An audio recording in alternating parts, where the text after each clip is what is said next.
নমস্কার, ঈশ্বর দর্শন ইউটিউব চ্যানেলে আপনাদের সকলকে জানাই সুস্বাগতম। আজকে ঈশ্বর কথায় বলবো ভক্ত এবং ভগবানের একটি কথা। ভক্ত হচ্ছে অনন্ত এবং জয়ন্ত, এরা দুটো ভাই। বাবা মা মারা যান এবং জয়ন্ত বড় ভাই, অনন্ত ছোট ভাই।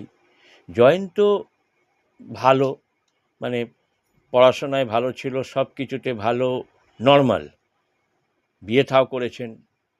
কিন্তু অনন্ত আবনর্ম্যাল, তিনি কিন্তু সেরকমভাবে করতে পারেন না। এদিকে বাবা মা মারা যাবার পর জয়ন্ত কিন্তু অনন্তকে ভালোভাবে খেতেও দিত না, পড়তে দিত না, এবং খালি গালাগালি করতো, করতো, মারধর করতো। অনন্ত দুঃখে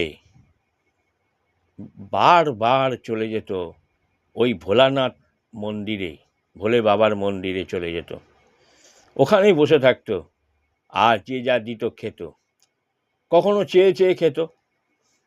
এইভাবে দিনটা চলছিল। একদিন ঘটল কি, অনন্ত বাড়িতেই শুয়ে আছেন, শরীরটা খুব খারাপ, উঠতেই পারছেন না, কিন্তু কেউ খোঁজ নেওয়ার লোক নেই। অন্তর্যামী ভোলানাথ বাবা, তিনি বালকের রূপে তার কাছে এলো, এসে বললেন, অনন্ত, তুমি শুয়ে আছো, তুমি আজকে এলে না? অনন্ত তখন বলছে, বাবা কি করে আসবো, শরীরটা খুব খারাপ। বলছে, ওঠো ওঠো, আমার হাত ধরো। হাত ধরে সেই মন্দিরেই বাবা নিয়ে গেলেন, তার মন্দিরে। ভালো হয়ে গেল শরীরটা।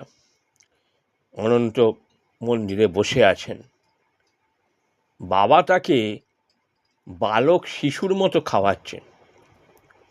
খাইয়ে দাইয়ে অনন্তকে বলল, অনন্ত, আমি তোমাকে আশীর্বাদ দিলাম, তুমি ভালো হয়ে যাবে।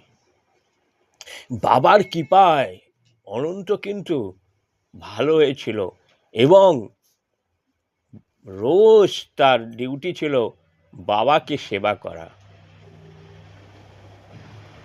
এইদিকে জয়ন্ত কিন্তু বুঝতে পারল যে তার ভাই কিন্তু সত্যি ভগবানের একটা অংশ আছে। সেই থেকে জয়ন্ত কিন্তু আর অনন্তকে কোনোদিন